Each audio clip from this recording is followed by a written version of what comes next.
It's a slow process, painstaking at times. Take off guitars like this. For Gerald Brooks, getting to the place he's at now took diligence.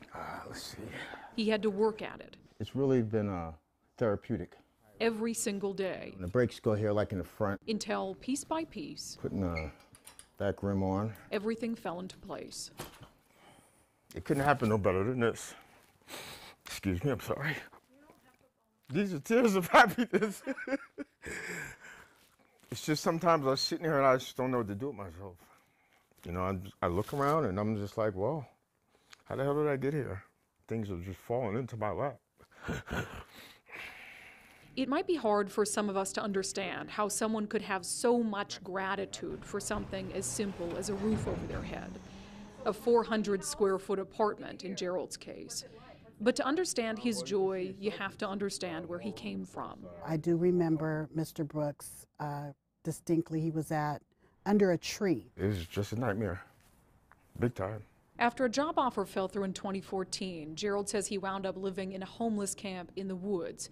That's where Seattle's navigation team, a group of social workers and police officers, found him and offered him a hand up. Nobody was paying too much attention to him, but for some reason I talked to him. It took 1 or 2 visits, but Yvonne Nelson, a social worker with a group called REACH, says they convinced Gerald to move into a tiny house village that had just been built, called Licton Springs. 29 tiny little houses.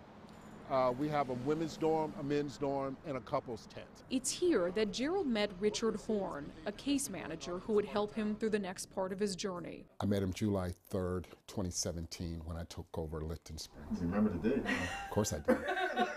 We're trying to change the perception of people at camps like this. There are good people here.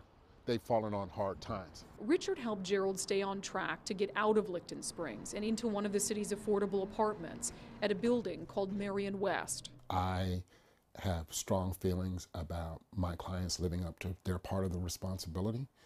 Part of Gerald's success has been that Gerald was ready for a change. I did whatever he told me to do.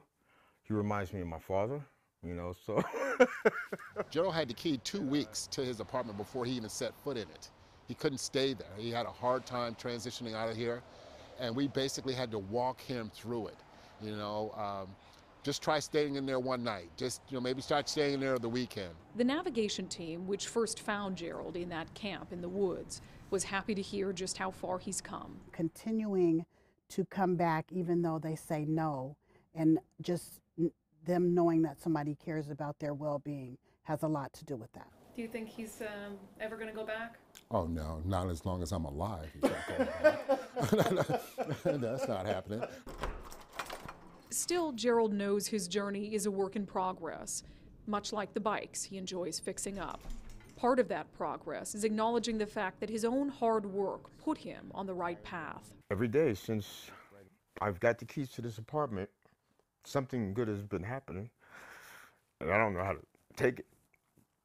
And now I gotta keep this up. I gotta do the right thing, and it feels good. And the rewards are, my cup runneth over. The rewards are just so big that